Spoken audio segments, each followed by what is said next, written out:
Hi YouTube, so today we are doing a heavily requested video. We're going to talk all about the settings for Hyperscape. I'm going to try to break down what some of the settings mean and how it could change your gameplay. And also, I'm going to show you my settings because a lot of you guys have been asking me about what my settings are. I'm going to give chat a real quick little cameo here. So everybody in chat, you can say hi. Chat's going off. Chat is going off that it's actually lagging. Look at chat. I want to make a little bit of a disclaimer. These are PC settings, and as of today's date, or as of the date of this YouTube video, there is little differences in PC and console. So for those of you that are on console, you may not have some of the features that I'm going to show you guys here. So let's jump into it. All right, so we're going to jump over here and go into settings. So it's broken down into 5 different categories. We have your gameplay, video, audio, general, and account. So we're going to start with gameplay, and I'll go through every single line here. Here is your basic sensitivity. Mouse vertical, mouse horizontal. Mine is set to 6. 6 X and Y, and my DPI is also set to 1600.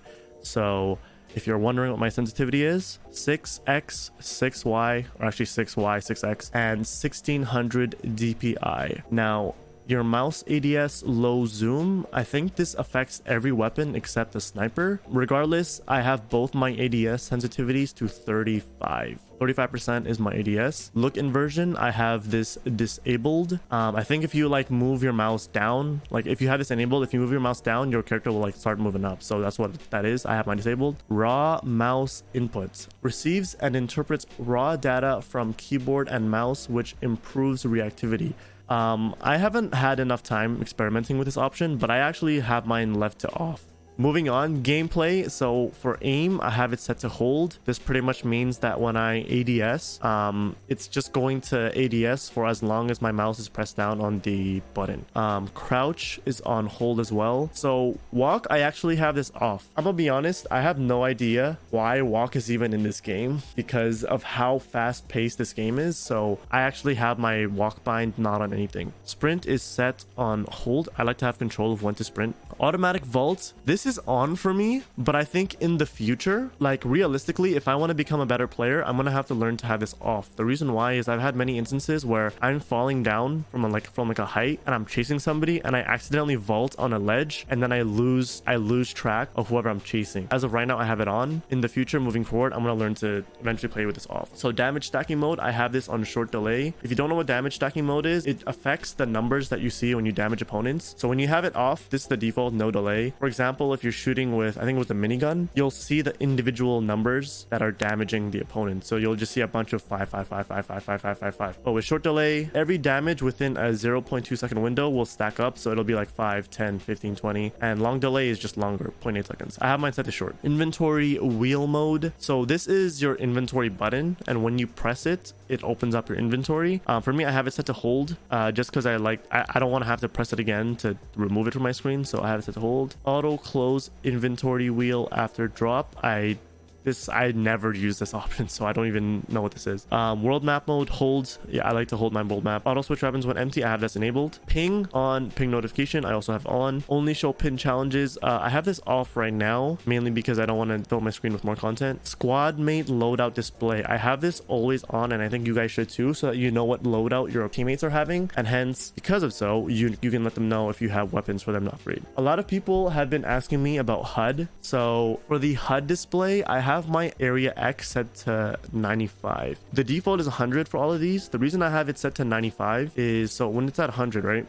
If you look at the bottom, it's fully extended, the X range. I'm curious if it actually affects my crosshair. Oh, it doesn't affect my crosshair. I think if I play with Y, yeah, so if you look at my screen, it just pretty much scales everything down on the Y scale. I don't touch Y because I want it to be on the edge of my screen, obviously. So I'm going to leave Y the way it is, and I'm going to leave X at 95. It's just personal preference.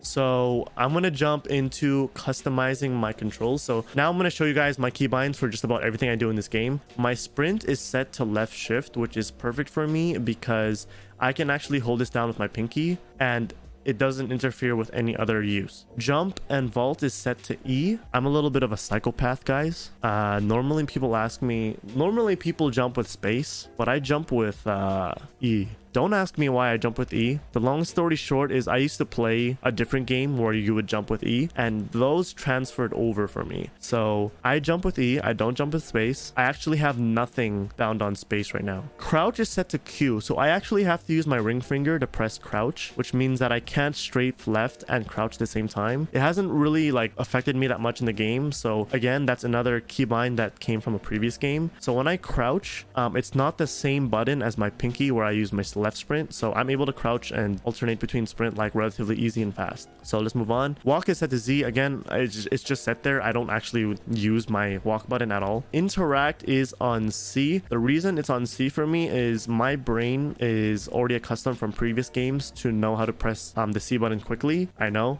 it's weird, but that's pretty much what it's set at. Inventory scroll wheel, it's on G, but I actually press I for this. One thing I would suggest for you guys is there's also a keybind button for switching your hacks and weapons. Have that button close to your inventory wheel button so that whenever you need to switch like the slot, like for example, if you have a Hexfire in primary and a Riot one in secondary, but you want them switched, I would recommend having that switch button close to your inventory button. So that way you can just double tap the two buttons and boom, you switch it like pretty much instantly. Open world map, that's pretty much on tab for me. Primary hack slot, so I have my hacks on my mouse buttons, and the reason it's on my mouse buttons is because I used to, like in Fortnite, I used to build with my mouse buttons, so I press these buttons very frequently in combat, so it would only make sense for me to use my hack buttons also on my mouse buttons so that I could also use it frequently in combat. Weapon slots 1 and 2, pretty straightforward. Here's what I was talking about. Reorder hacks is on U, so the button I and U are together, and hence I just tap I and U together whenever I want to switch my hacks instantly. So I and O are together, and I switch the two instantly when I want to rotate my weapons. Drop weapons on K, and that's essentially all my controls. Again, this is what works for me. It's not going to be the same for you guys. I repeat, I would recommend you guys to pick something that works for you, especially if you have a layout from a previous game that you're very familiar with. See what you can transfer over to this game as much as you possibly can. So let's switch to video now. So for video, I have it set to borderless. If you want maximum performance, I would actually recommend full screen mode. The reason I say that is full screen mode will be better in terms of latency and probably FPS as well, very minimally. The reason I don't have that is because I'm a streamer, so I need to access my second monitor very frequently, and it's not easy to go on full screen and then to have to like alt tab and wait like a couple seconds to switch over to my second monitor. So I prefer to have borderless on. Resolutions 1920 by 1080. You can actually drop this for higher frames, but I don't want to drop it because I want to keep my quality looking clean. VSync I have set to off, mainly because I already have G-Sync, so I don't have to worry about VSync. Now, a lot of people are going to ask about field of view. So theoretically speaking, if you want the greatest advantage in the game, you would want to go with the maximum field of view so that you could see just about everything that you can. But I have dropped my field of view, particularly because it's a little bit painful to watch a stream that's on max POV, especially for people who don't normally watch Hyperscape, because you could get a lot of motion sickness. And me personally, I also don't like the look of 120, so I keep my FOV at 105. It's a good balance between like maximizing your field of view and also maximizing the aesthetics of the game. Brightness I bumped up to 55 just to help me to see the dark parts. Now my over quality is set to custom.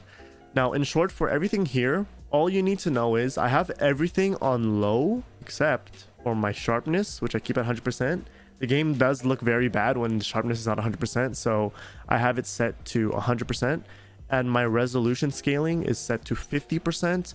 Now technically if I had this at 100, the game would look so much better, but this helps my frames a ton while still managing to maintain a decent frame count. Now, if you're looking for more frames, you could drop this to 25, but I repeat, you're going to lose a lot of look. You're going to lose a lot of quality, but again, if you want to look better, I would definitely recommend to just bump this up. Now my anti-aliasing, this is actually set to medium. I've noticed that when I have this set to higher ones, the frame will drop significantly, so I have this set to the middle one. Also don't want to drop this any lower because it will destroy the quality of the game. So again, everything's on low except for these three, and let's jump into audio. Dialogue to 25. Now there's actually a lot of dialogue in the game, and it can get quite annoying, especially hearing like the announcer lady always telling you that, oh, there's an event happening. Like, you'll see the symbols of the event, so there's no need to hear her, if that makes sense. Now this one is huge right here. For color blindness, this is pretty big in the game. So let's switch to the default and I'll explain to you why. So this is the default game, right? Wow, I don't even recognize this game anymore. So what color is my reticle when I scope in? It's red. It's not very often you find games where they color the reticles like default. So when I'm looking at an opponent, notice how the opponent is highlighted in red, okay? Now, when I'm not scoping in, it's very easy to place my white reticle on top of this character and take a shot. When it becomes problematic is when I scope in. Like, for example, if I have the reticle like this, it's very hard to tell whether you're actually aiming at them or not. Like, look at this. Are you aiming at them? It's very hard to tell because they made the reticle red, and keeping the highlight of the enemy character is also red. So if I'm shooting on the side, like, this looks like I'm aiming at it, but I'm not. So same goes with the shotgun. It's red as well. So it's very hard to make a difference between the reticle and the enemy figures. So what I would actually suggest for you guys to do to combat this, and I don't even know why this is a thing, is to change your colorblind mode. I'll show you what the different ones are. This is Deuteranopia. This is a yellow color. Now look at the difference, guys. This is significantly different. This is huge. So now look at this. When I'm back here and I'm aiming at the character, I can tell whether I'm actually aiming at this opponent because now the reticle is over the red. But you can't tell when the reticle is red because you could be mistaking something around it. Now there's other colors too which can actually help you out. Here's Protanopia, another yellowish theme. I guess the other two are very similar. But it's a lot easier now to tell how you're aiming. And my preference is Tritanopia. And for one, I actually like this theme color. It's like a teal and pinkish color, which is my favorite. So when I aim in with this, it's not pure white. It's like a hint of like super duper light pink, and I actually like this look. So I prefer to keep this look. And the bottom right, like if you look at the inventory on my bottom right, I like the look of the pink rather than the yellow. So I would personally tell you guys to experiment with which one you prefer and then just have a shot at it. So that's colorblind mode. I think that's probably one of the most important features for one of the settings you need to play with, especially if you want to, you know, have that little bit of a competitive advantage. That is pretty much all the settings for Hyperscape. I would technically recommend everybody here to go with what works for them. You've seen my settings. You've seen them all. Again, you probably don't want to try jumping on E if it doesn't work for you. If you always jump with space, just keep it that way. Definitely put on a colorblind mode. There's no alpha settings really in this game. It's just a matter of what works for you. And for those of you that are on console, you won't have features. Like, you don't have all these features for video. I've seen console, you don't have FOV, you don't have all these extra features. So for console players, FOV is probably going to come in the future, but as of this video, there is no FOV slider. For them to add crossplay, if they want to add crossplay in this game, they're going to have to add field of view for console players, because there's no way that they're going to make console players stuck on a field of view while PC players can play on max FOV. Aside from that, that's all for my settings. Hope you guys enjoyed the video. I'm going to show people in chat again. So everybody in chat who would like to say goodbye to the YouTube video, now is your chance, chat. Hope you guys enjoyed this little settings video. More videos to come. Make sure to like, comment, and subscribe. Say bye to YouTube. Also, guys, make sure to follow all my socials. Genuinely appreciate it too.